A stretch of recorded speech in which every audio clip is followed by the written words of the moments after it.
में उपचुनाव, 30 विधानसभा और 3 लोकसभा सीटों पर मतदान शुरू। ईवीएम में लॉक होगी उम्मीदवारों की किस्मत।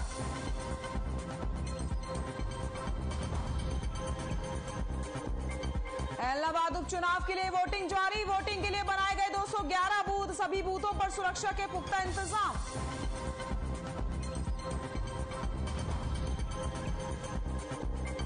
आज फिर बढ़े पेट्रोल डीजल के दाम, 121 रुपए लीटर पहुंचा पेट्रोल डीजल 112 रुपए के पार।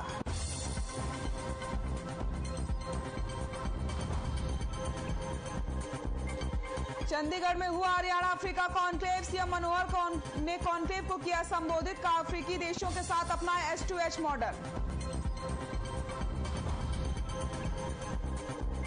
त्योहारी सीजन में मिलावटखोर एक्टिव। फरीदाबाद में सीएम फ्लाइंग ने मारा छापा, मिठाई के गोदाम से जांच के लिए भेजे गए सैंपल।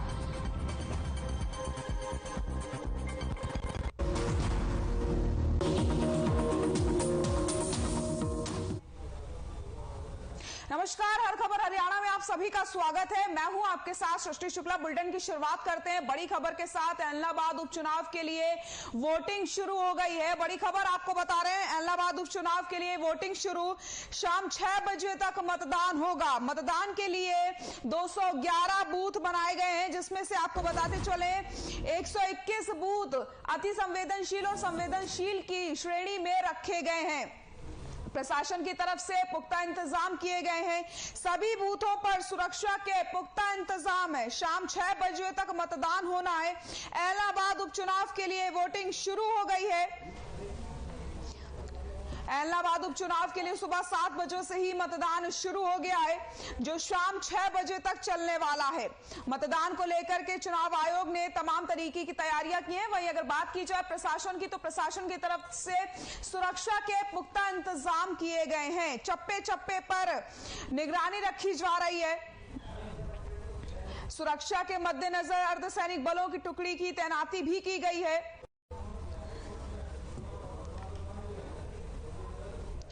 बड़ी खबर आपको बता रहे हैं, इलाहाबाद उपचुनाव के लिए वोटिंग जारी है। शाम 6 बजे तक मतदान होगा।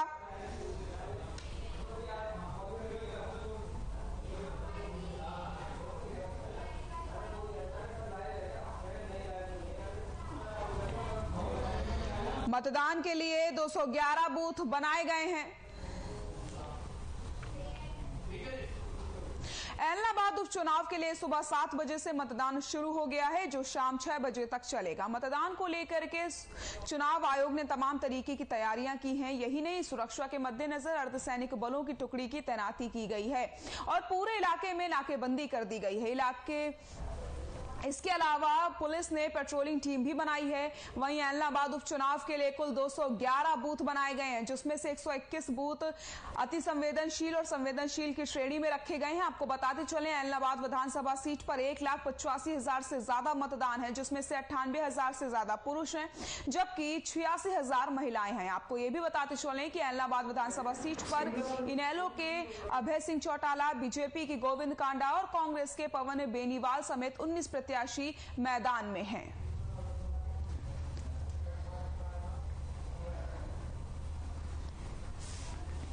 इलाहाबाद उपचुनाव के लिए 7 बजे से मतदान शुरू हो गया है, जो शाम 6 बजे तक चलने वाला है।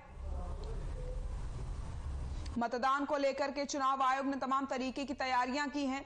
यही नहीं, सुरक्षा के मद्देनजर अर्धसैनिक बलों की टुकड़ी की तैनाती भी की गई है।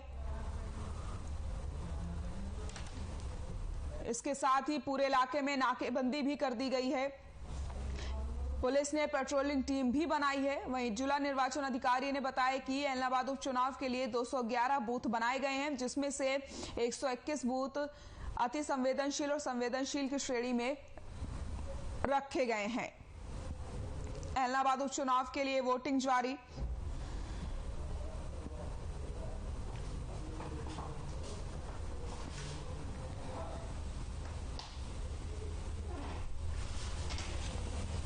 इलाहाबाद में प्रत्याशियों के भाग्य के फैसला होने का दिन आ गया है। सुबह 7 बजे से मतदान शुरू हो गया है। हालांकि मतगणना के दिन ही हार जीत तय होगी। मगर रुझानों से आज ही काफी कुछ सामने आने की उम्मीद जताई जा रही है। कुल 211 बूथों पर 1,86,103 मतदाता मताधिकार का प्रयोग करने वाले हैं। मतदान सुबह 7 बजे से शाम 6 बजे तक जारी रहेगा। चुनाव आयोग ने निष्पक्ष व स्वतंत्र मतदान करवाए जाने के लिए अर्धसैनिक बलों की 34 कंपनियां लगाई हैं। इसी खबर पर ज्यादा जानकारी के लिए हमारे सहयोगी सतनाम हमारे साथ जुड़ गए हैं। सतनाम, इलाहाबाद उपचुनाव के लिए वोटिंग शुरू हो गई है, क्या कुछ जानकारी मिल रही है? जी बिल्कुल, इलाहाबाद उपचुनाव के लिए जो वोटिंग है वो सुबह 7 बजे शुरू हो गई थी, क्योंकि जो ज्यादा एरिया है इलाहाबाद का वो गांव का एरिया है और गांव में लोग सुबह सुबह ही वोट डालने पहुंच गए हैं।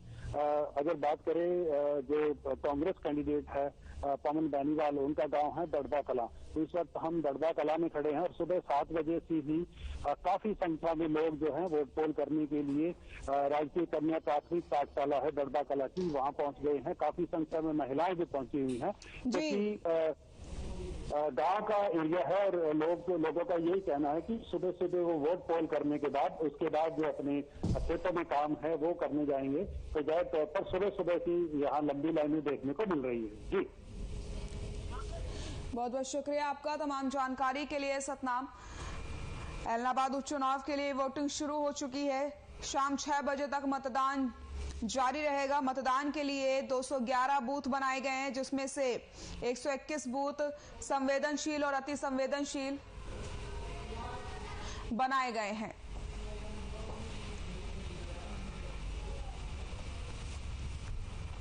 इलाहाबाद उपचुनाव के लिए सुबह 7 बजे से मतदान शुरू हो गया है, जो शाम 6 बजे तक चलेगा।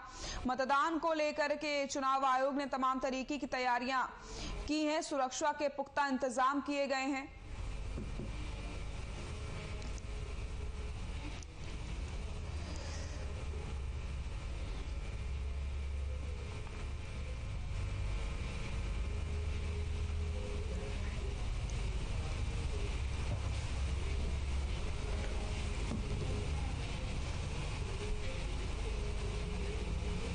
और इस वक्त की बड़ी खबर आपको बता देते हैं, इलाहाबाद को लेकर के चुनाव जारी है। इलाहाबाद उपचुनाव के लिए वोटिंग शुरू हो गई है। इलाहाबाद उपचुनाव के लिए वोटिंग जारी। परिवार के साथ सालासर मंदिर पहुंचे हैं गोविंद कांडा। सालासर मंदिर में गोविंद कांडा ने माथा टेका है। गोविंद कांडा ने अपनी जीत का दावा भी किया है। बीजेपी जेजेपी के उम्मीदवार हैं गोविंद कांडा। बड़ी खबर आपको बता रहे हैं, उपचुनाव के लिए वोटिंग शुरू हो गई और इसी बीच परिवार के साथ सालासर मंदिर पहुंचे हैं गोविंद कांडा। सालासर मंदिर में गोविंद कांडा ने माथा टेका है। गोविंद कांडा ने अपनी जीत का दावा किया है। आपको बता दें कि बीजेपी जेजेपी के उम्मीदवार हैं गोविंद कांडा। बड़ी खबर बता रहे हैं आपको, इलाहाबाद उपचुनाव के लिए वोटिंग शुरू हो गई है। शाम 6 बजे तक वोटिंग जारी रहेगी। परिवार के साथ सालासर मंदिर पहुंचे हैं गोविंद कांडा। सालासर मंदिर में गोविंद कांडा ने माथा टेका है। गोविंद कांडा ने अपनी जीत का दावा भी किया है। इसी खबर पर ज्यादा जानकारी के लिए हमारे सहयोगी सतनाम हमारे साथ जुड़ गए हैं। सतनाम, उपचुनाव के लिए वोटिंग शुरू हो गई, इसी बीच परिवार के साथ सालासर मंदिर पहुंचे हैं गोविंद कांडा, क्या कुछ जानकारी है? जय जी बिल्कुल, अगर बात करें जो भाजपा जजपा के साझे उम्मीदवार है गोविंद कांडा, वो सुबह 6 बजे ही जो है सिरसा का सालासर धाम मंदिर है वहां पर माथा टेकने के लिए पहुंचे। अपने पूरे परिवार के साथ आशीर्वाद लेने के लिए बालाजी का पहुंचे हैं। उसके बाद उन्होंने अपने परिवार के साथ माथा टेका और भगवान का आशीर्वाद ले गया, क्योंकि आज पोलिंग का दिन है। और भगवान का आशीर्वाद लेने के बाद गोविंद कांडा ने मीडिया से बातचीत करते हुए उन्होंने कहा कि इस बार का जो चुनाव है विकास को लेकर चुनाव है, विकास के मुद्दे पर वो चुनाव लड़ रहे हैं और जाहिर तौर पर जो लोग हैं इस बार सरकार का साथ देंगे। और जो पिछले काफी सालों से जो विकास नहीं हुआ है इस एरिया का, तो वो विकास करवाने का काम करेंगे। तो उन्होंने बकायदा दावा भी किया है कि इस बार जो लोग हैं वो सरकार का साथ देंगे और उन्हें वोट देकर कामयाब करेंगे। जी बहुत बहुत शुक्रिया आपका तमाम जानकारी के लिए सतनाम। इलाहाबाद उपचुनाव के लिए वोटिंग जारी है और इसी बीच सालासर मंदिर पहुंचे हैं गोविंद कांडा, अपनी जीत का दावा किया है। हरियाणा और अफ्रीका एक दूसरे के साथ व्यापारिक संबंधों को और मजबूत करेंगे। 2 दिवसीय हरियाणा अफ्रीका कॉन्क्लेव सीरीज 1 में ये संकल्प लिया गया है। समापन सत्र में मुख्यमंत्री मनोहर लाल ने कहा कि अफ्रीकी देशों के साथ H2H मॉडल यानी हार्ट टू हार्ट कनेक्ट करके काम करेंगे। विभिन्न क्षेत्रों में सहयोग की रूपरेखा विकसित की जाएगी। भाईचारा बनाए रखने, सांस्कृतिक आदान प्रदान, पारस्परिक संबंध बढ़ाने की दिशा में सहयोग किया जाएगा। निवेशकों के लिए हरियाणा में विकास करना और आसान होगा। उन्होंने कहा कि हरियाणा अफ्रीका अलग नहीं है, हम वहां काम करने के लिए अपने उद्योगों के जरिए सहयोग करेंगे। मानव पूंजी के विकास में निवेश करने पर ध्यान केंद्रित करने की आवश्यकता है। नए अवसरों का उचित उपयोग हमें नौकरी देने वाला बना सकता है। स्कूल और विश्वविद्यालय पाठ्यक्रमों को इस तरह से डिजाइन करना होगा कि वे युवाओं को भविष्य के लिए तैयार कर सकें।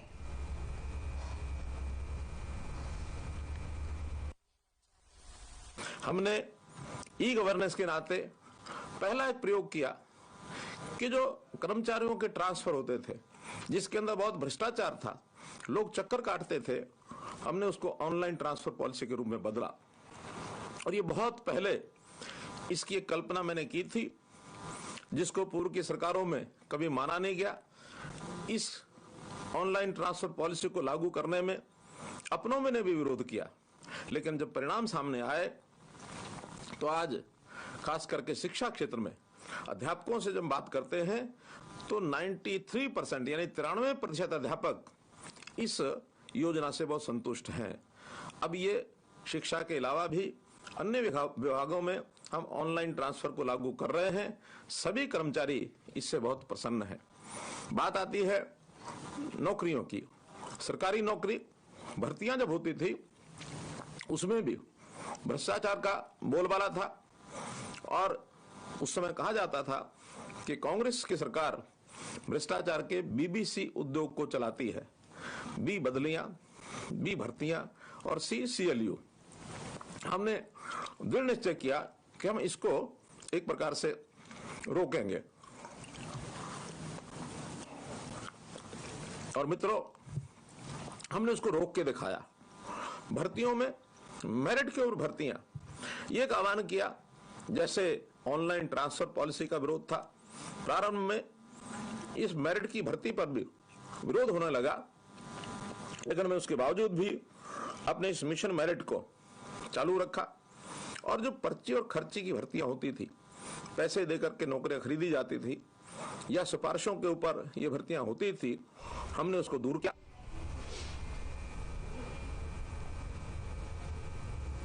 सरकारी तेल कंपनियों ने आज भी पेट्रोल डीजल के दाम में इजाफा कर दिया है। राजधानी दिल्ली में पेट्रोल 35 पैसे प्रति लीटर महंगा हुआ। पेट्रोल के दाम में लगातार बढ़ोतरी होने से राष्ट्रीय राजधानी दिल्ली में 108.99 रुपए प्रति लीटर पेट्रोल पहुंच गया है। वहीं डीजल की बात की जाए तो शनिवार को डीजल 35 पैसे प्रति लीटर बढ़ा है। इस बढ़ोतरी के बाद दिल्ली में 1 लीटर डीजल की कीमत 97 रुपए 72 पैसे पहुंच गई। आपको बताते चले, देश के कई शहरों में पेट्रोल 120 रुपए लीटर के ऊपर बिक रहा है।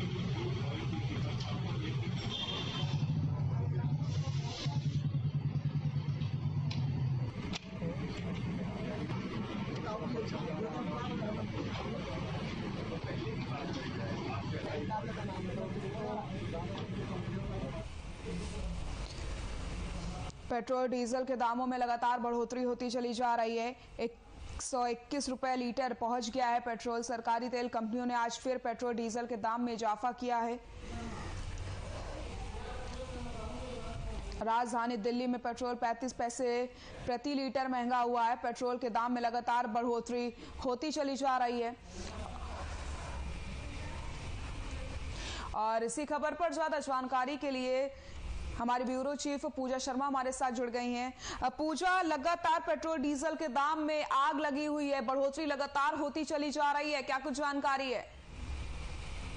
बिल्कुल सृष्टि, देखिए जिस तरह से लगातार पेट्रोल डीजल के दाम बढ़ रहे हैं, अब आम आदमी जो है बहुत ज्यादा परेशान नजर आ रहा है और आम आदमी की जेब पर तो इसका असर पड़ ही रहा है। लेकिन यदि बात की जाए उद्योगों की, जो आर्थिक रीढ़ कहे जाते हैं, तो ऐसे में उनकी हालत काफी खराब नजर आ रही है, क्योंकि डीजल के रेट बढ़ने से प्रोडक्ट कॉस्ट बढ़ गई है। प्रोडक्ट कॉस्ट बढ़ने का असर जो है वो साफ देखा जा सकता है।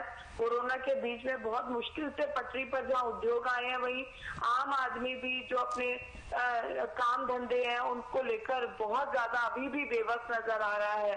तो ऐसे में जो लोग हैं जो फैक्ट्रियों में काम करते हैं, उनके वेतन अभी नहीं बढ़े हैं। जो लेबर क्लास है उनकी लेबर नहीं बढ़ी है, लेकिन इसके बावजूद महंगाई रोजाना बढ़ रही है। तो ऐसे में उनके लिए बहुत मुश्किल हो गया है कि वे किस तरह से जीवन यापन करें, क्योंकि हर चीज का असर ट्रांसपोर्टेशन की वजह से पड़ता है। और ऐसे में दुविधा में पड़ गए हैं लोग कि आखिर किस विकल्प को तलाशे। पेट्रोल डीजल के रेट बढ़ने से कई लोग साइकिल पर आ गए हैं, लेकिन जिन लोगों की मजबूरी है, जिन्हें दूसरे जिलों में जाना पड़ता है या अपने घर से दूर जाना पड़ता है, उनके लिए बहुत बड़ी एक समस्या खड़ी हो गई है। बिल्कुल। और पूजा, बहुत बहुत शुक्रिया तमाम जानकारी के लिए। लगातार पेट्रोल डीजल के दामों में बढ़ोतरी होती चली जा रही है। आए दिन पेट्रोल डीजल के दाम बढ़ते जा रहे हैं, जिससे आम लोगों को काफी परेशानियों का सामना करना पड़ रहा है।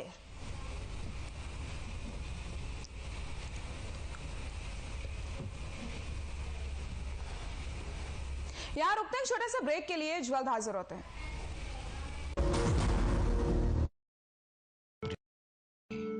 जो सवाल भी है और जवाब भी, खबरें जो आज भी है और कल भी, सुलगते सवालों से बदलते खबरों के मायने, खबरों की नजर और नजरिए को पहचानना, उसे आप तक लाने की जिम्मेदारी, भरोसा जो जोड़ता है खबरों को एक चेहरे से।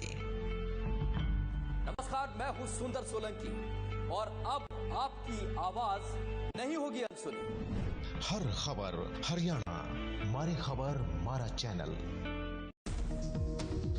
खबरें जो जोड़ती हैं आपको देश दुनिया से, खबरें जो आपकी आवाज पर टकराती है शासन प्रशासन से, खबरों के तेवर, रफ्तार और सच को लेकर आ रही है आपके बीच।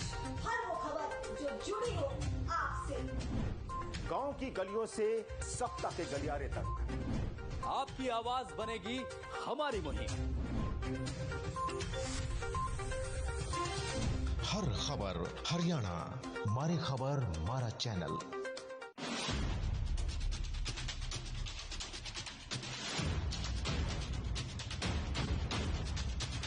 अंधेरे में भी दिखेगी खबरों की रोशनी, क्योंकि मकसद है हर खबर को आप तक पहुंचाना।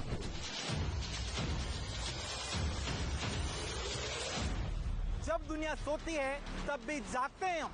हरियाणा की छोटी बड़ी खबर आप तक पहुंचाते हैं, क्योंकि हमें हर खबर। क्या दिन क्या रात, हर खबर को आप तक लाने की जिद है।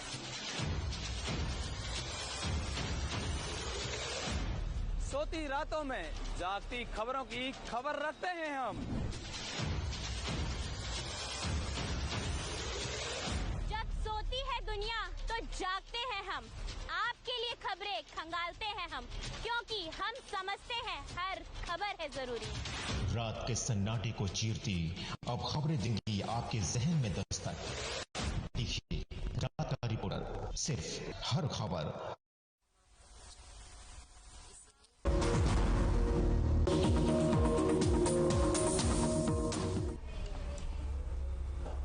ब्रेक के बाद एक बार फिर से आप सभी का स्वागत है। इसी बीच आपको एक बड़ी खबर बता देते हैं। इलाहाबाद उपचुनाव के लिए वोटिंग शुरू हो गई है। सुबह 7 बजे से ही वोटिंग शुरू हो गई। आपको बताते चले, पवन बेनीवाल ने वोट डाला है। कांग्रेस के उम्मीदवार हैं पवन बेनीवाल। इलाहाबाद उपचुनाव के लिए वोटिंग शुरू हो गई और इसी बीच पवन बेनीवाल ने भी वोट डाला है। कांग्रेस के उम्मीदवार हैं पवन बेनीवाल। बड़ी खबर बता रहे हैं आपको, इलाहाबाद उपचुनाव के लिए वोटिंग जारी।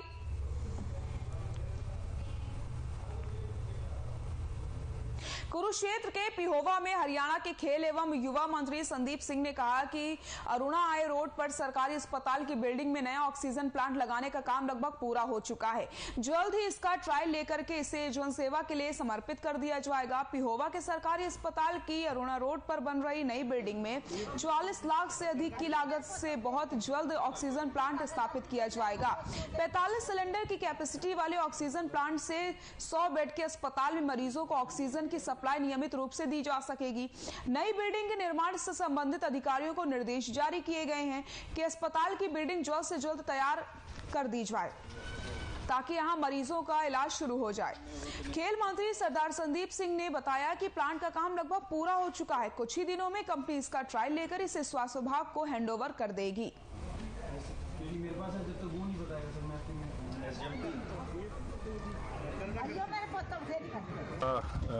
हमारे नौजवान साथी थे जिनकी रोड एक्सीडेंट में डेथ हुई, तो मैं उनका अपनी तरफ से, अपने निजी कोष की तरफ से 2-2 लाख रुपए उनको मैंने अनाउंस किया है, उनको दूंगा मैं। और देखिए, भरपाई तो हम नहीं कर सकते, जो इंसान चला गया तो हम दुआ ही करते हैं कि उनकी जो फैमिली है वो हैप्पीली, खुशी आगे अपना जीवन व्यतीत करे।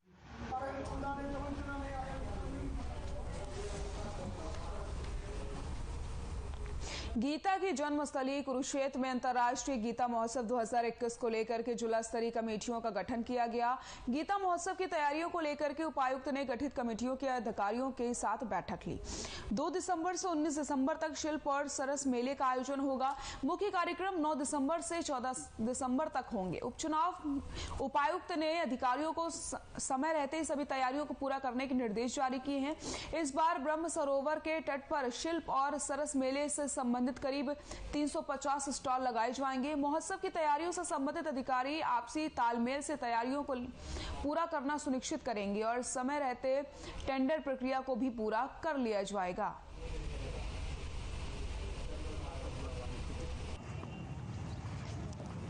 दिसंबर के पहले सप्ताह से ही 2 दिसंबर से 19 दिसंबर तक गीता महोत्सव का आयोजन किया जा रहा है। उसके लिए सफल आयोजन के लिए विभिन्न कमेटियों का गठन किया गया है। उनके आपस में समन्वय स्थापित करने के लिए आज एक मीटिंग बुलाई गई थी, जिसमें विभिन्न विभागों के अधिकारी भी थे, केडीबी के हमारे मेंबर साहिबान भी थे, जो भी मॉडलिटीज़ वर्कआउट कर रही थी। आज वो हमने इसमें चेकआउट की है और आने वाले समय भी ये मीटिंग्स लगातार होती रहेंगी। कुरुक्षेत्र में पुलिस कल्याण गोष्ठी का आयोजन किया गया। पुलिस अधीक्षक कुरुक्षेत्र धीरज कुमार सेतिया की अध्यक्षता में कई कल्याणकारी फैसले लिए गए। आपको बताते चलें, गोष्ठी में नए किए जाने वाले कार्यों के बारे में विस्तार से चर्चा की गई है। पुलिस लाइन स्थित कम्युनिटी सेंटर को एसी और साउंड प्रूफ बनाने के लिए Haryana police housing board corporation से पत्राचार भी किया गया है। गोष्ठी में यह भी फैसला लिया गया है कि पुलिस लाइन की सड़कों की मरम्मत करवाई जाए। पुलिस लाइन में ट्रांसफार्मर के चारों तरफ कांटेदार तार लगाए जाएंगे ताकि किसी भी प्रकार के हादसे से बचा जा सके। इसके अतिरिक्त पुलिस अधीक्षक ने पहले में हुई कल्याण गोष्ठी में उठाई गई सभी मांगों को जल्द से जल्द पूरा करवाने के आदेश जारी किए हैं।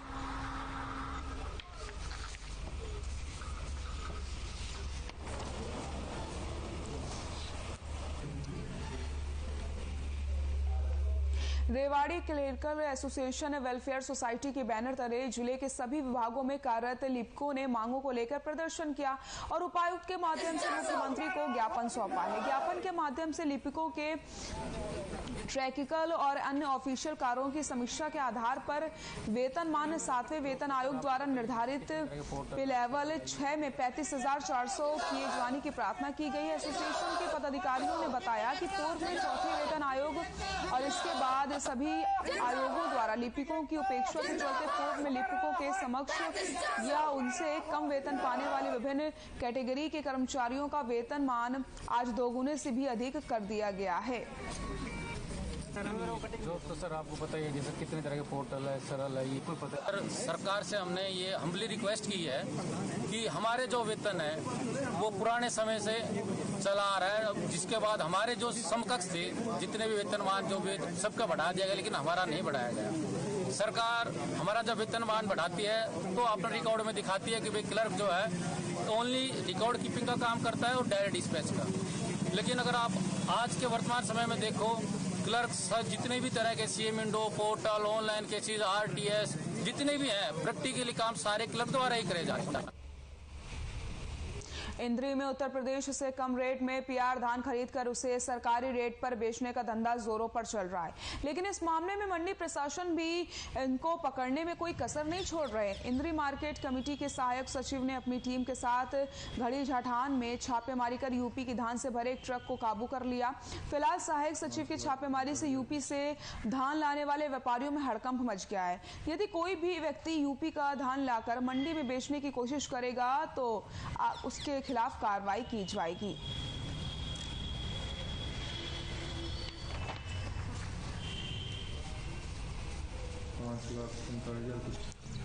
कल रात को कोई 7:30 बजे के आसपास कोई गुप्त सूचना मिली थी कि गांव घड़ी जटान में एक यूपी का ट्रक है और उससे ट्रॉलियों में जो है जीरी लोड की जा रही है PR धान। तो उसके बाद हम मौके पे पहुंचे तो वहाँ पे वाकई में वो लोड कर रहे थे ट्रॉलियों में।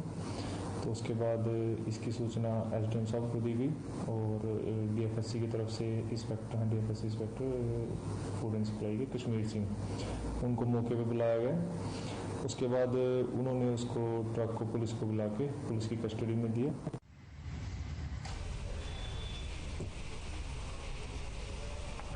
दिवाली का त्योहार आते ही स्वास्थ्य विभाग बाजार में बिकने वाली घटिया क्वालिटी की मिठाइयों और खाद्य पदार्थों के सैंपल भरने के लिए सक्रिय हो गया है।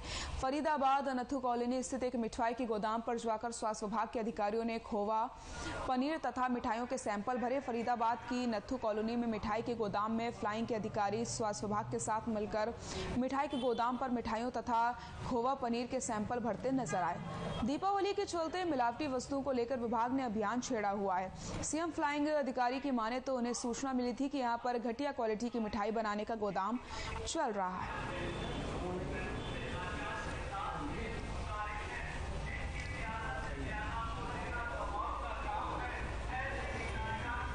हमारे साथ CM फ्लाइंग है, हमारी संयुक्त कार्रवाई चल रही है। दिवाली के टाइम पे जिस तरह में अक्सर हमें शिकायतें मिलती रहती है मिलावटखोरी की, तो उसी के खिलाफ ये कार्रवाई चल रही है। जहाँ जहाँ हमें सूचना मिलती जा रही है वहाँ पहुँच रहे हैं और वहाँ से सैंपल ले रहे हैं। उसके बाद ये सैंपल हम चंडीगढ़ भेजेंगे, फिर लैब से जो भी रिपोर्ट आएगी उसके अकॉर्डिंग हम कार्रवाई करेंगे।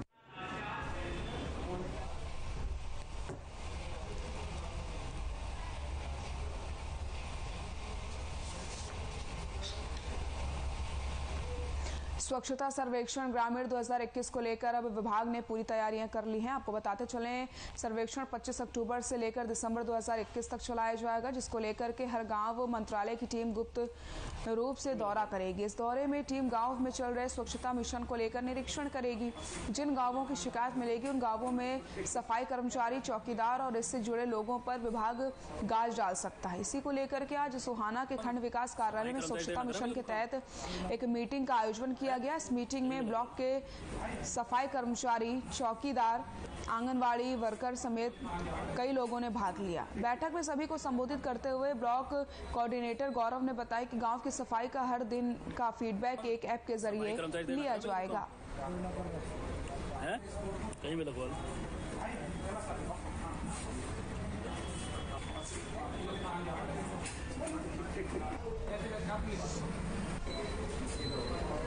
देखिए, आज की जो मीटिंग बुलाई है जिसमें सफाई कर्मचारी हैं, चौकीदार हैं और कुछ हमारे सक्षम युवा हैं और इसमें हमारे जो आंगनवाड़ी वर्कर हैं, आशा वर्कर हैं या फिर ग्राम पंचायत में जो PSC हैं, CSC हैं या फिर ब्लॉक एजुकेशन लेवल पे जो हमारे खंड शिक्षा अधिकारी हैं, उनकी सभी की मीटिंग पहले ली जा चुकी है।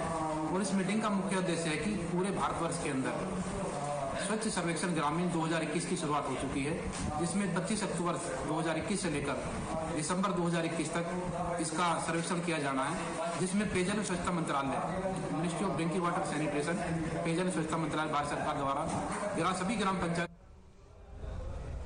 इसी बीच आपको एक बड़ी खबर बता देते हैं। इलाहाबाद उपचुनाव को लेकर वोटिंग जारी है।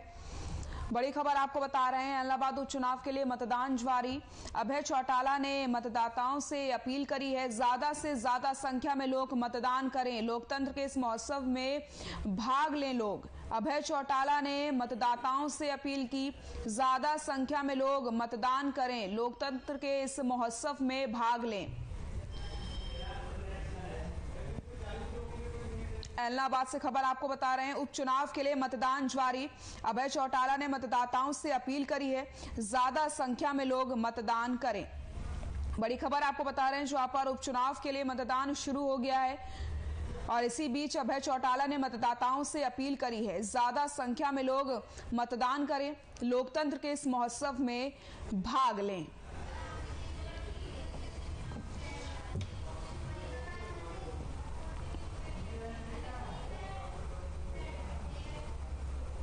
फरीदाबाद के पटेल नगर में बने मंदिर को तोड़ने के लिए प्रशासनिक दस्ता पहुंचने पर स्थानीय लोगों ने रोष व्यक्त किया।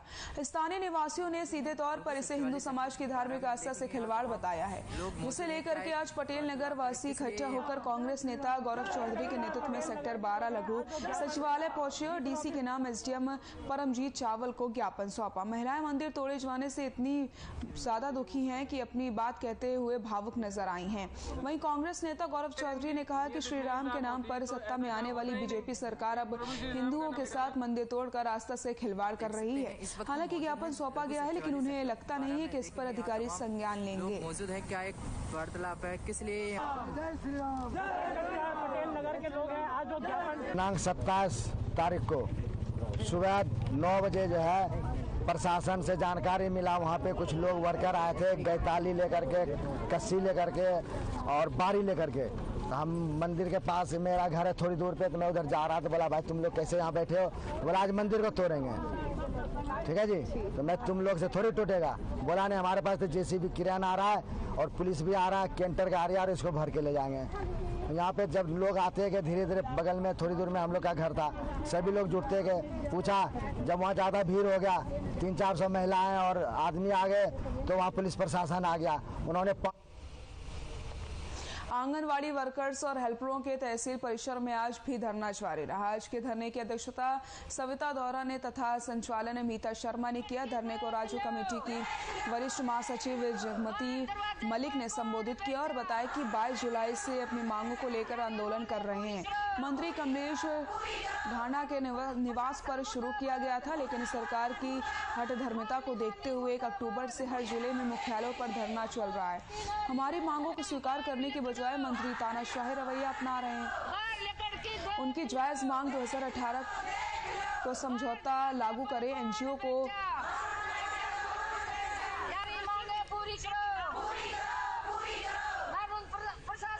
हमने जी 1 अक्टूबर में धरना धरा था, जिस तरह गूंगी भरी सरकार है, हमारी एक बात नहीं सुन रही। इसका विरोध में हमें 1 नवंबर ने काला दिवस मनाने की हमारी यूनियन की वह है, काल है, हम उसका ऊपर काले कुर्ते पहन के इसका विरोध प्रदर्शन कराएंगे।